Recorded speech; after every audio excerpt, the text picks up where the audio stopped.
trees. If you did a painting of this, it'd just be green, green, green, That's green, right. green, green. Quite easy to do, wouldn't it? Oh, you think? I don't know. Just stopped on this bridge on our Milford Sound cruise. Haven't got on the cruise yet. Stopped for this viewpoint. The whole trip's been stunning so far.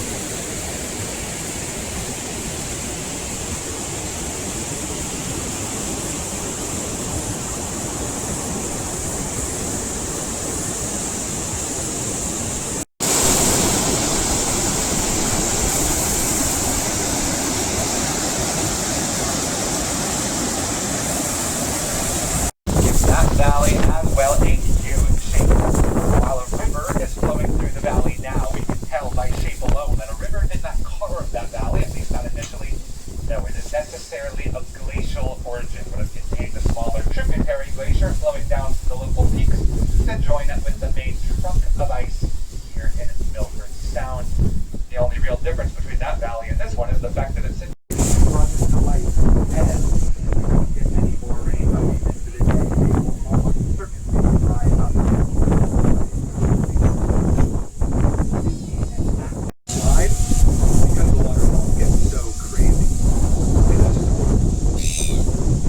Of course, there is always a trade-off. If we were here in a true downpour, most of you, aside from the most hardy, would be hunkered down inside, staring out through foggy, wet windows at a landscape largely enveloped in low opaque cloud. We get no mountain scenery during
outer coastline.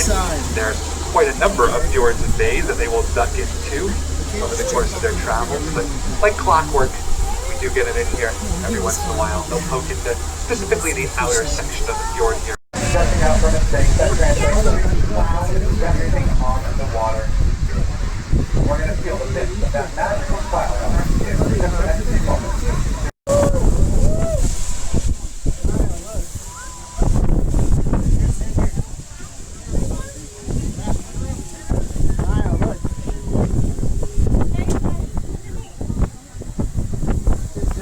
And rocks around us, especially pronounced now to our right. Across the way, we can see batches of what we call glacial striation, long lateral grooves, where the glacier ground up against the rock wall, incising those deep furrows.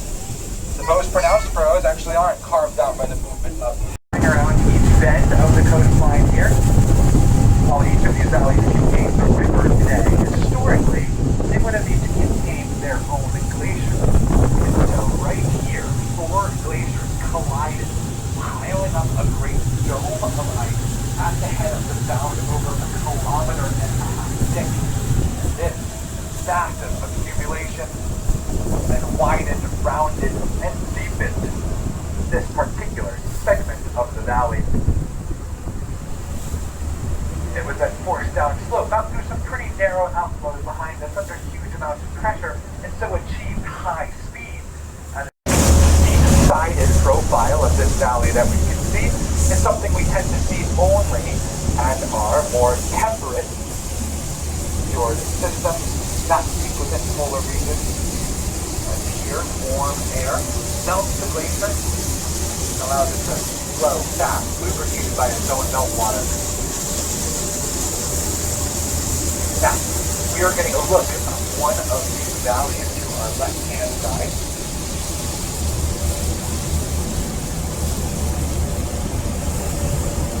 This one is known as the Harrison River Valley. We can see the Harrison River popping out just over there to our left. Though clearly, as we look out at the valley it flows through, this valley was not carved by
Here we are at Falls Creek.